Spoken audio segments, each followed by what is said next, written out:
Hello मित्रों, यथार्थ academy online पर आपका स्वागत है। आज चर्चा का विषय होगा डायरेक्शन।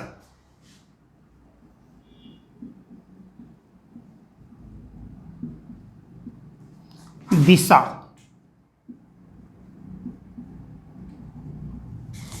तो सबसे पहले हम ये जानते हैं कि दिशाएं कितनी। तो अगर संख्या की बात की जाए तो मुख्यतः 4 दिशाएं होती हैं, जिसे हम नाम देते हैं उत्तर, दक्षिण, पूर्व और पश्चिम। अगर इन 4 मुख्य दिशाओं को इस ग्राफ पेपर पर अर्थात कागज पर अगर प्रदर्शित करना हो तो हम किस तरह से करते हैं। उत्तर को ऊपर लिखते हैं, दक्षिण को नीचे लिखते हैं। हेलो मित्रों, यथार्थ अकेडमी ऑनलाइन पर आपका स्वागत है। आज हमारे चर्चा का विषय होगा डायरेक्शन, दिशा। तो सबसे पहले हम ये जानें कि दिशाएं कितनी। अगर संख्या की बात की जाए दिशा के लिए तो मुख्यतः 4 दिशाएं होती हैं, और जिनको हम कागज पर अर्थात ग्राफ पेपर पर प्रदर्शित जो करते हैं उसका तरीका सार्वभौमिक रूप से जो होता है वो इस तरह से होता है कि ऊपर उत्तर को दर्शाते हैं, नीचे दक्षिण को दर्शाते हैं, दाएं पूर्व को दर्शाते हैं और बाएं पश्चिम को दर्शाते हैं। तो ये 4 मुख्य दिशाएं हैं और कागज पर दर्शाने की यही सार्वभौमिक स्थिति है। अब अगर 2 दिशाओं के बीच कोणीय स्थिति को पता करना हो तो 2 दिशाओं के बीच की जो कोणीय स्थिति होती है वो होती है 90 डिग्री की। अब इन 4 मुख्य दिशाओं के अलावा इनकी 4 सहायक दिशाएं भी होती हैं, जिनका निर्धारण इन्हीं 2 मुख्य दिशाओं के आधार पर किया जाता है।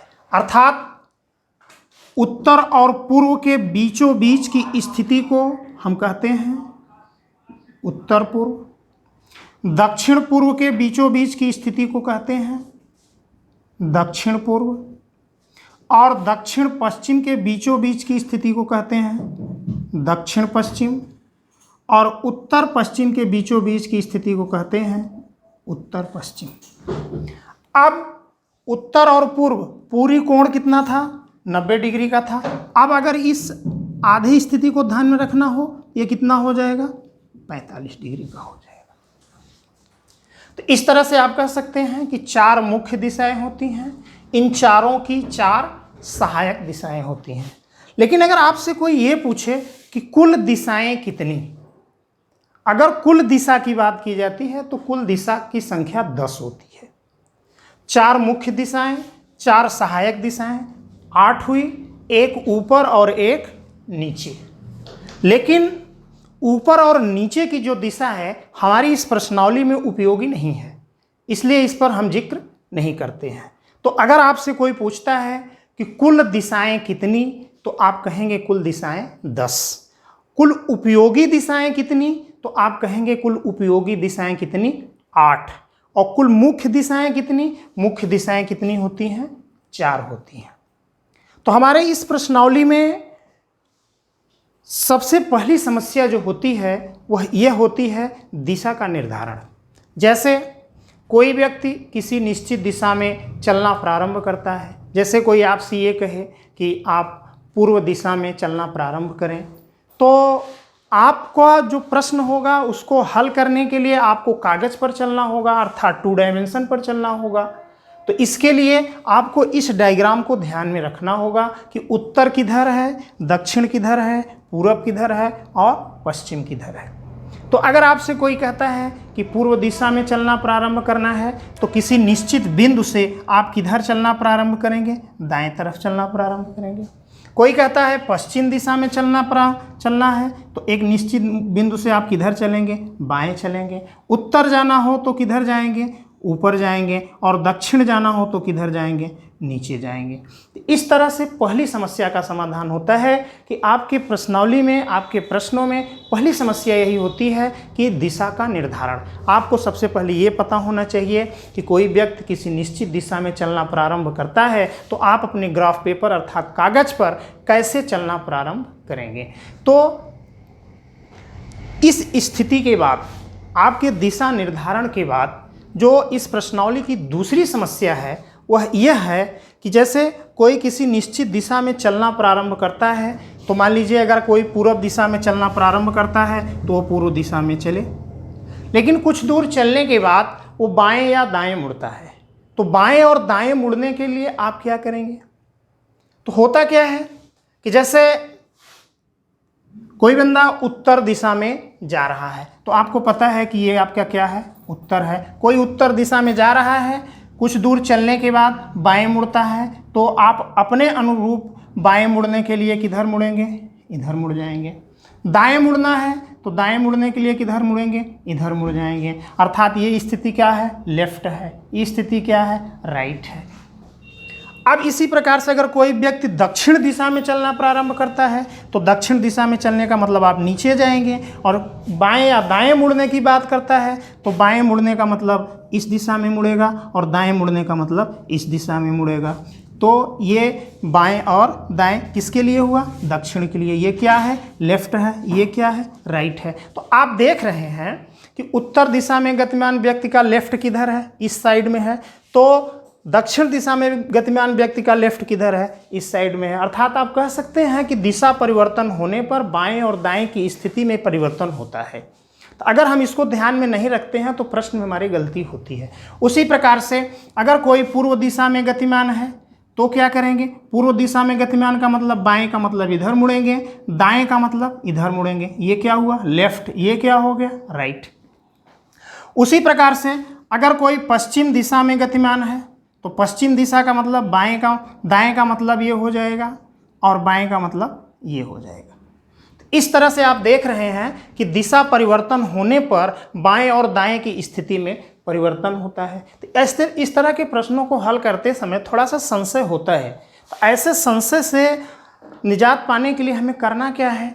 हमको एक सार्वभौमिक स्थिति लाना होगा। जरा आप ध्यान दें कि जैसे अगर लेफ्ट जा रहे हैं तो लेफ्ट मुड़ने का मतलब क्या हो रहा है? लेफ्ट मुड़ने का मतलब हो रहा है एंटी क्लॉकवाइज, अर्थात आप कह सकते हैं घड़ी के विपरीत दिशा में। दाएं को क्या मिल रहा है? दाएं मुड़ने का मतलब क्या मिल रहा है? क्लॉकवाइज। उसी प्रकार से अगर आप पूर्व दिशा में जा रहे हैं तो बाएं पे आप देखें, बाएं मुड़ने के लिए आपको क्या करना हो रहा है? Anti clockwise. दाएं के लिए क्या करना हो रहा है? क्लॉकवाइज। इसी प्रकार से अगर आप दक्षिण दिशा में जा रहे हैं तो बाएं के लिए आप क्या कर रहे हैं? एंटी क्लॉकवाइज, घड़ी के विपरीत दिशा में। दाएं के लिए आप क्या कर रहे हैं? क्लॉकवाइज। उसी प्रकार से पश्चिम दिशा में लेफ्ट के लिए क्या है? Anti clockwise. और राइट के लिए क्या है? क्लॉकवाइज। तो आपने देखा कि दिशा परिवर्तन होने पर बाएं और दाएं की स्थिति तो परिवर्तित हो रही है, लेकिन कुछ स्थिति ऐसी है, एक कॉमन स्थिति है जो आप देख सकते हैं कि बाएं के लिए यहाँ पे क्या है? एंटी क्लॉक है। यहाँ पर भी बाएं के लिए क्या है? एंटी क्लॉक है। यहाँ पर भी बाएं के लिए क्या है? एंटी क्लॉक है। और यहाँ पर भी बाएं के लिए क्या है? एंटी क्लॉक है। और हर जगह दाएं के लिए क्या है? क्लॉकवाइज है। इस तरह से हम सार्वभौमिक रूप से कह सकते हैं कि किसी निश्चित दिशा में गतिमान व्यक्ति को यदि बाएं मुड़ना हो तो घड़ी के विपरीत दिशा में, अर्थात एंटी क्लॉकवाइज, और दाएं मुड़ना हो तो घड़ी की दिशा में, अर्थात क्लॉकवाइज। अर्थात आप कह सकते हैं बाएं का आशय क्या होता है? बाएं के लिए एंटी क्लॉकवाइज, घड़ी के विपरीत दिशा में। दाएं के लिए क्या करेंगे? दाएं अगर कहीं मुड़ना है तो दाएं के लिए आप क्या करेंगे? क्लॉकवाइज, अर्थात घड़ी की दिशा में घूमते हैं। अब इस प्रश्नावली की पहली समस्या दिशा का निर्धारण, दूसरी समस्या बाएं और दाएं मुड़ना है। अब अगली समस्या क्या होती है? जैसे कोई व्यक्ति किसी निश्चित दिशा में गतिमान है और कुछ दूर चलने के बाद बाएं मुड़ता है, दाएं मुड़ता है, अर्थात तो पूरे दूरी में कई बार बाएं और दाएं मुड़ता है, तो समस्या ये आती है कि जब कई बार बाएं दाएं मुड़ता है तो ऐसे इसके लिए हम करते क्या हैं, या तो हम ग्राफ पेपर पर निश्चित दिशा में चलकर कई बार बाएं दाएं मुड़ते हैं, लेकिन इसमें एक समस्या ये आती है कि एक तो आपको पूरा डायग्राम बनाना पड़ेगा और दूसरी समस्या ये हो सकती है कि डायग्राम बनाने के साथ बाएं और दाएं पर ध्यान देना पड़ेगा। अगर हो सकता है कि डायग्राम बनाते समय कहीं बाएं दाएं में आपकी चूक हो गई तो आपका प्रश्न गलत हो सकता है। तो ऐसी स्थिति से निजात पाने के लिए हम कुछ छोटी छोटी गतिविधियों को अगर ध्यान में रखें तो शायद हमको ये डायग्राम भी नहीं बनाना पड़ेगा और हमारी गलती भी नहीं होगी और समय की भी बचत होगी। तो छोटी छोटी गतिविधियाँ क्या हैं, आइए इस पर चर्चा करते हैं। जैसे कोई व्यक्ति किसी निश्चित दिशा में गतिमान है या किसी निश्चित दिशा में मुंह करके खड़ा है, अगर उसको एक बार बाएं मुड़ना है, अगर एक बार बाएं मुड़ना है तो हम अपने अनुसार मुड़ रहे हैं, तो एक बार बाएं का आशय होगा इधर हम मुड़ जाएंगे। लेकिन अगर 3 बार दाएं मुड़ना हो तो 3 बार दाएं का आशय होगा 1 2 3, अर्थात पुनः उसी स्थिति को हम प्राप्त कर रहे हैं। तो अर्थात आप कह सकते हैं कि एक बार बाएं मुड़ने पर जो दिशा प्राप्त होती है वही 3 बार दाएं मुड़ने पर प्राप्त होती है। तो अगर 3 बार दाएं की स्थिति एक बार बाएं के बराबर है तो हम 3 बार क्यों घूमें, एक बार ही घूमें। तो इसलिए आप कह सकते हैं कि 1 लेफ्ट बराबर होता है 3 राइट। इसी प्रकार अगर एक बार दाएं मुड़ना है तो एक बार दाएं का मतलब इस दिशा को प्राप्त होंगे। अगर 3 बार बाएं मुड़ना हो तो 3 बार बाएं का मतलब 1 2 3, पुनः उसी स्थिति को प्राप्त हो रहे हैं। तो आप कह सकते हैं कि 1 राइट बराबर होता है 3 लेफ्ट। अब कोई आपसे कहता है 2 बार बाएं मुड़े, 2 बार बाएं मुड़ने का मतलब होगा 1 2, जस्ट अपोजिट, या 2 बार दाएं मुड़िए 1 2, जस्ट अपोजिट, अर्थात 2 बार बाएं और 2 बार दाएं का रिजल्ट क्या होता है, सेम होता है। अर्थात आप कह सकते हैं 2 बार बाएं मुड़ना हो या 2 बार दाएं मुड़ना हो तो जस्ट आप अपोजिट दिशा में घूम जाएंगे। मित्रों, पिछले कुछ एग्जाम्स में कुछ ऐसे प्रश्नों पर चर्चा हुई जिसमें कुछ शब्दों को नहीं रखा गया, तो लोगों ने इस पर प्रश्न चिन्ह लगाया कि प्रश्न गलत है। जैसे अगर हम ये कहते हैं कि कोई बंदा एक निश्चित दिशा में गतिमान है, 180 अंश मुड़ गया, तो 180 अंश मुड़ने के लिए अगर वो ये कहता है कि 180 अंश दाएं मुड़ा या 180 अंश बाएं मुड़ा तो ठीक है, कोई दिक्कत नहीं। 180 अंश बाएं मुड़ेगा तब भी पीछे होगा, 180 अंश दाएं मुड़ेगा तब भी पीछे होगा। लेकिन अगर ऐसी गतिविधियों पर बाएं और दाएं न कह करके केवल 180 अंश की चर्चा करता है तो इसका आशय ये हुआ कि प्रश्न गलत नहीं है, क्योंकि 180 अंश मुड़ने पर बाएं और दाएं दोनों की स्थिति सेम होती है। इसलिए अगर ये कहता है तो ठीक है, नहीं कहता है तब भी कोई समस्या नहीं आनी चाहिए। अब आइए देखते हैं। तो आपने देखा कि 2 लेफ्ट बराबर क्या है 2 राइट के। अब आप 1 बार बाएं घूम लिए, 2 बार बाएं घूम लिए, 3 बार बाएं घूम लिए, अब बारी है 4 बार बाएं या 4 बार दाएं घूमने की। तो जैसे हम देखें 4 बार अगर आपको बाएं घूमना है तो 4 बार बाएं का मतलब है 1 2 3 4, अर्थात आप पुनः उसी स्थिति को प्राप्त हो रहे हैं। उसी प्रकार से अगर हम 4 बार दाएं घूमते हैं तो भी उसी स्थिति को प्राप्त होते हैं। अर्थात कहने का आशय ये है कि 4 बार बाएं घूमा जाए या 4 बार दाएं घूमा जाए तो रिजल्ट में कोई परिवर्तन नहीं होती, अर्थात दिशा में कोई परिवर्तन नहीं होता है। तो कोई अगर 4 बार आपको घूमने के लिए कहता है तो आप घूमिएगा ही मत। तो आप कह सकते हैं कि 4 लेफ्ट बराबर होता है 4 राइट के।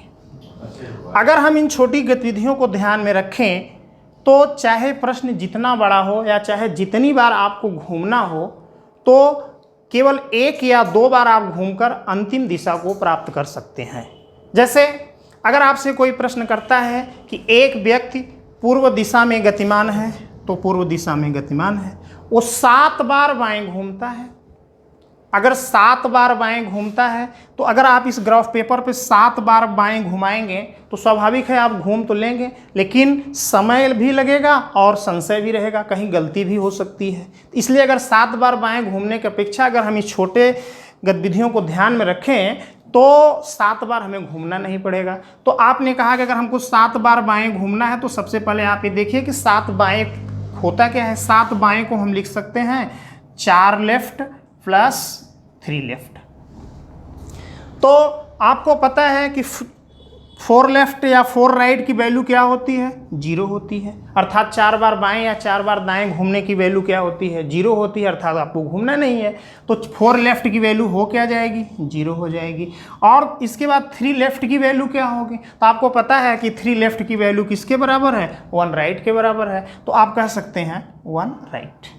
तो आप 7 बार बाएं घूमने की अपेक्षा ये 0 प्लस 1 राइट, अर्थात आप कह सकते हैं कि 7 बार बाएं न घूम करके अगर हम 1 बार दाएं घूमते हैं तो हमें वही दिशा प्राप्त होगी जो 7 बार बाएं घूमने से प्राप्त होती है। तो इसलिए ऐसी छोटी गतिविधियों को हम ध्यान में रखें तो कितना भी बड़ा प्रश्न हो, आप बिना डायग्राम बनाए, बिना समय गंवाएं, आप प्रश्न को अंतिम रूप दे सकते हैं। इसी परिप्रेक्ष्य में जैसे अगर हम आपसे कहें कि कोई बंदा उत्तर दिशा में गतिमान है, अगर उत्तर दिशा में गतिमान है और वो रास्ते में चलते चलते 15 बार दाएं घूमता है, अगर वो 15 बार दाएं घूमता है तो अगर आप इस ग्राफ पेपर पर 15 बार दाएं घुमाएंगे तो आपके लिए समस्या बनी रहेगी।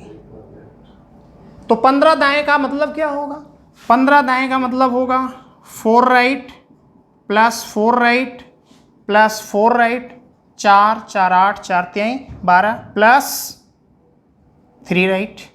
तो आपको पता है कि 4 राइट की वैल्यू 0, 4 राइट की वैल्यू 0, 4 राइट की वैल्यू 0 और 3 राइट की वैल्यू कितनी होगी, 1 लेफ्ट होगी। अर्थात आप 15 राइट के लिए क्या करेंगे, एक बार आप बाएं घूम जाएंगे, 15 राइट की वैल्यू 1 लेफ्ट के बराबर होगी। आप बिना पेन चलाए आप अंतिम रूप दे सकते हैं।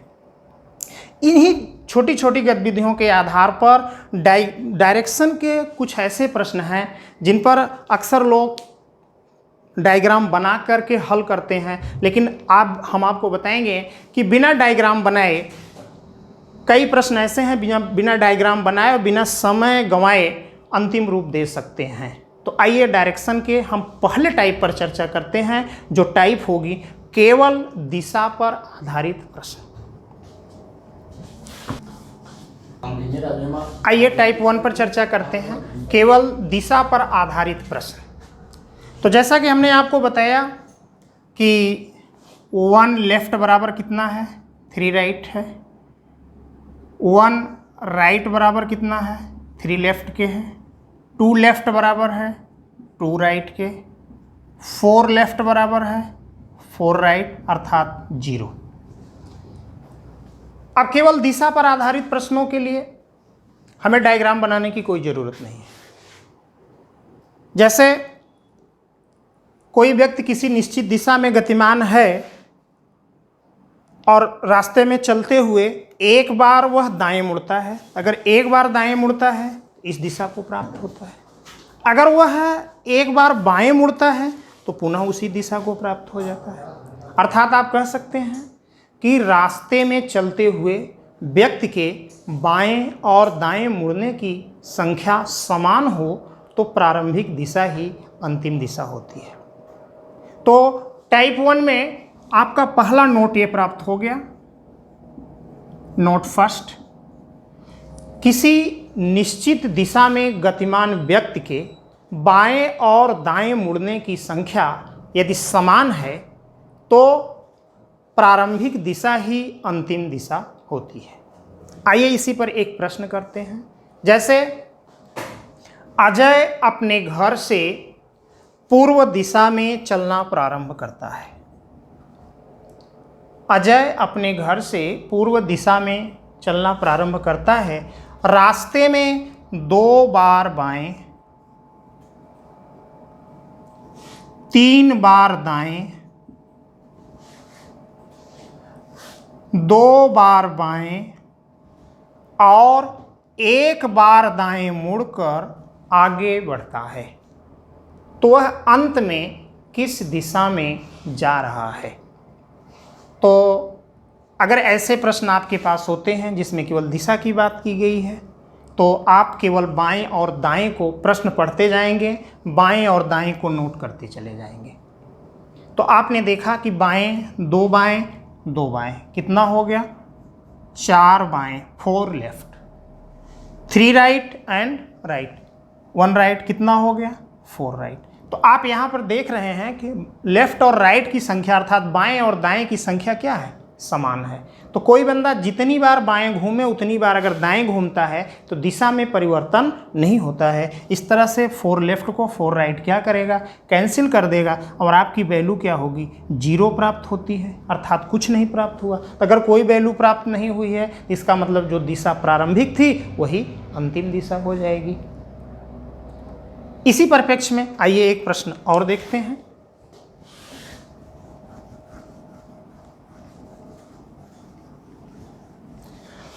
मोहन अपने घर से उत्तर दिशा में चलना प्रारंभ करता है। रास्ते में 3 बार दाएं, 5 बार बाएं, 4 बार दाएं और 2 बार बाएं मुड़कर आगे बढ़ता है। तो वह अंत में किस दिशा में जा रहा है। तो आप प्रश्न को पढ़ेंगे और प्रश्न को पढ़ने के बाद आपको बाएं और दाएं की संख्या नोट कर लेनी है। तो आपने देखा कि कितना है, 3 बार दाएं, 4 बार दाएं, तो कितना हो गया 7 दाएं, 5 लेफ्ट, 2 लेफ्ट कितना हो गया 7 लेफ्ट।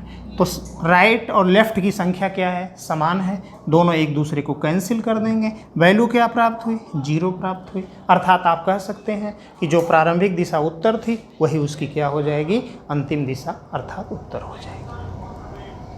अब यहाँ पर आपने देखा कि बाएं और दाएं की संख्या समान है। अगर बाएं और दाएं की संख्या समान है तो प्रारंभिक दिशा ही अंतिम दिशा होती है। लेकिन यदि आपके प्रश्न में बाएं और दाएं की संख्या समान न हो तो क्या करेंगे,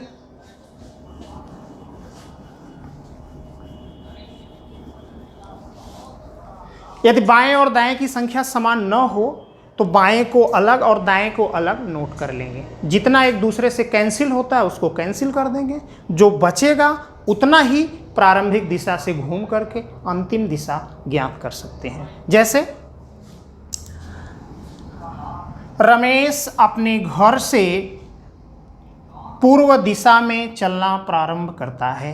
रास्ते में 2 बार दाएं, 3 बार बाएं, 5 बार दाएं और 1 बार बाएं मुड़कर आगे बढ़ता है। तो वह अंत में किस दिशा में जा रहा है। तो आप देखें पूरे प्रश्न में बाएं और दाएं घूमने की संख्या ये है, 2 राइट 5 राइट कितना है 7 राइट, 3 लेफ्ट एंड 1 लेफ्ट कितना है 4 लेफ्ट। तो आप यहाँ पर देख रहे हैं कि दाएं और बाएं की संख्या समान नहीं है, तो 4 लेफ्ट 4 राइट को तो कैंसिल कर देगा। अच्छा, अर्थात बड़े मान में से छोटे मान को आप घटा देंगे। तो 7 राइट में से 4 लेफ्ट अर्थात 4 लेफ्ट में से 4 राइट कैंसिल होगा, तो बचेगा कितना यहाँ पर 3 राइट बच जाएगा। अगर यहाँ पे 3 राइट बच रहा है, अब 3 राइट का मतलब जो आपकी प्रारंभिक दिशा थी, प्रारंभिक दिशा सपोज दैट अगर पश्चिम है तो 3 बार आप दाएं घूमेंगे। 3 बार दाएं घूमने का मतलब 1 2 3 आपको क्या मिल रहा है, दक्षिण मिल रहा है। लेकिन आपको पता है कि 3 राइट की वैल्यू होती कितनी है, 3 राइट की वैल्यू होती है 1 लेफ्ट। अगर 3 की राइट की वैल्यू 1 लेफ्ट है तो 3 बार दाएं घूमने पर जो रिजल्ट मिल रहा है वही 1 बार बाएं घूमने पर मिलेगा। तो अगर वो पश्चिम दिशा में गतिमान है तो 1 बार बाएं घूमेगा तो क्या मिलेगा, दक्षिण दिशा प्राप्त होगी। अर्थात आप कह सकते हैं प्रश्न चाहे जितना बड़ा हो, बाएं और दाएं अलग अलग कैलकुलेट कर लेंगे। अलग अलग कैलकुलेट करने के बाद बड़े मान में से छोटे मान को कैंसिल कर देंगे। जो मान प्राप्त होगा उसी मान को आप छोटी गतिविधि के आधार पर परिवर्तित कर लेंगे और अंतिम रूप से प्रारंभिक दिशा से घूम करके अंतिम दिशा को प्राप्त करते हैं। आइए एक प्रश्न और देखते हैं।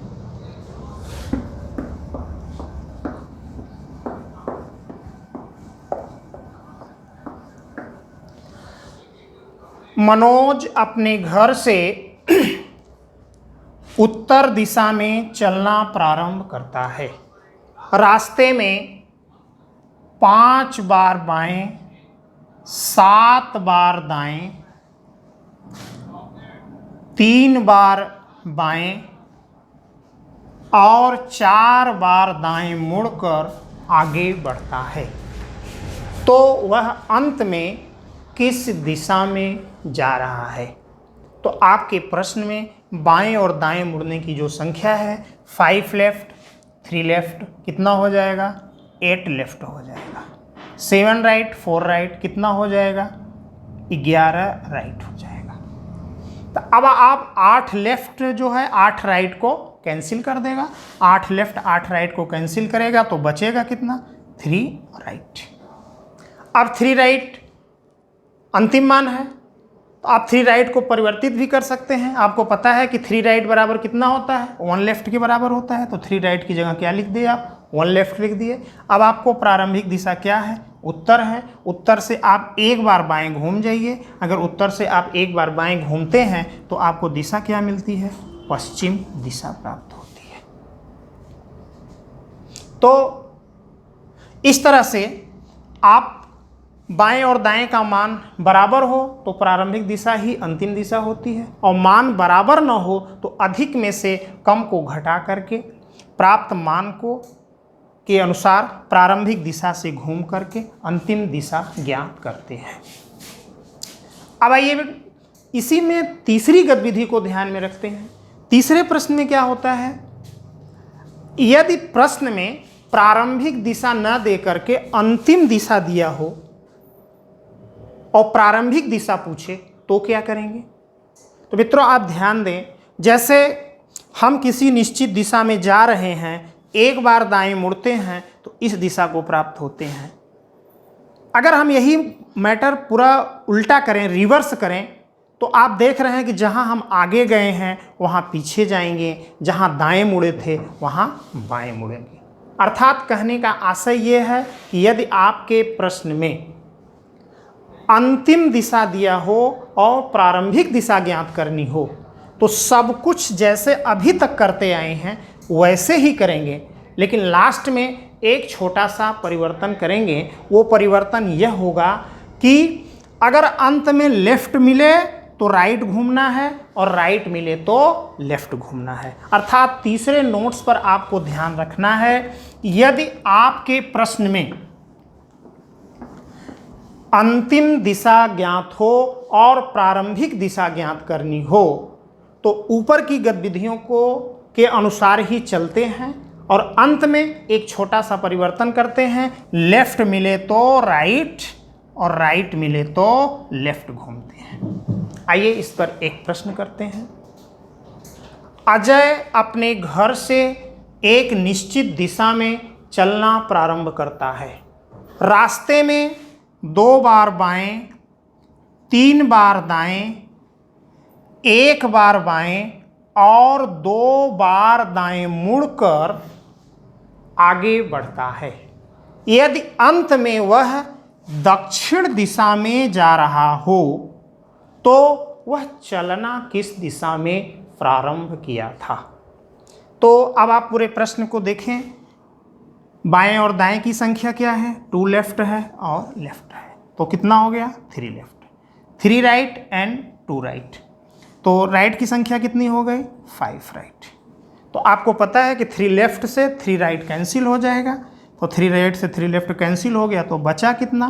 2 राइट बचा। तो अब यहाँ पर कितना क्या बचा है? 2 राइट बचा है। तो 2 राइट की जगह है, प्रश्न में आपके अंतिम दिशा ज्ञात है, प्रारंभिक दिशा ज्ञात करनी है, तो 2 राइट बराबर कितना होगा? 2 लेफ्ट। राइट की जगह क्या कर देंगे? लेफ्ट कर देंगे। अर्थात कहने का आशा, फिलहाल आपको पता है कि 2 राइट और 2 लेफ्ट दोनों की वैल्यू एक ही होती है। तो अगर अंतिम दिशा दक्षिण है तो 2 बार अगर आपको बाएं घूमना है तो 1 बार बाएं, फिर बाएं, तो आपको मिल क्या रहा है, उत्तर दिशा प्राप्त हो रहा है। इस तरह से आप कह सकते हैं यदि प्रश्न में अंतिम दिशा ज्ञात हो और प्रारंभिक दिशा ज्ञात करनी हो तो अंतिम मान के विपरीत लेफ्ट हो तो राइट और राइट हो तो लेफ्ट, अंतिम दिशा से घूम करके प्रारंभिक दिशा ज्ञात करते हैं। आइए इस पर एक प्रश्न और करते हैं।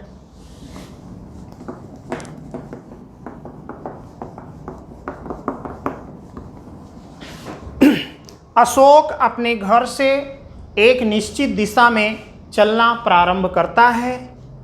रास्ते में 3 बार दाएं, 2 बार बाएं,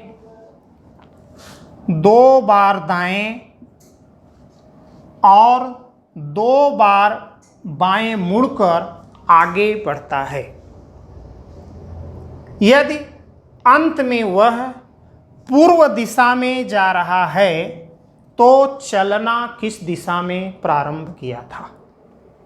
अब आप देखें 3 राइट 2 राइट कितना हुआ, 5 राइट, 2 लेफ्ट एंड 2 लेफ्ट कितना हुआ, 4 लेफ्ट। तो 4 लेफ्ट 4 राइट को कैंसिल कर देगा, बचेगा कितना, 1 राइट। तो अब आपकी अंतिम दिशा क्या है, पूर्व है। आपको मिला क्या है, राइट मिला है। तो प्रारंभिक दिशा अगर ज्ञात करना है तो राइट की जगह क्या करेंगे, लेफ्ट घूमेंगे। तो राइट का अपोजिट क्या हो जाएगा, लेफ्ट हो जाएगा। अगर हम पूर्व दिशा से एक बार बाएं घूम जाते हैं तो एक बार बाएं घूमने पर हमें दिशा क्या प्राप्त होती है, उत्तर दिशा प्राप्त होती है। अर्थात आपकी प्रारंभिक दिशा क्या थी, उत्तर दिशा थी। तो इस तरह से टाइप 1 में केवल दिशा पर आधारित प्रश्नों पर हमने चर्चा किया। अब टाइप 2 जो होगा, जो हम नेक्स्ट वीडियो में देखेंगे, जिसमें दिशा के साथ साथ दूरी भी दी गई होगी, तो उस पर हम कैसे चर्चा करेंगे इसको हम अगले वीडियो में देखते हैं। लेकिन आपको हमारे चैनल को सब्सक्राइब करें और लाइक करें, क्योंकि आप अगर सब्सक्राइब करते हैं तो आपको नए वीडियो का नोटिफिकेशन हमेशा प्राप्त होता रहेगा। नमस्कार।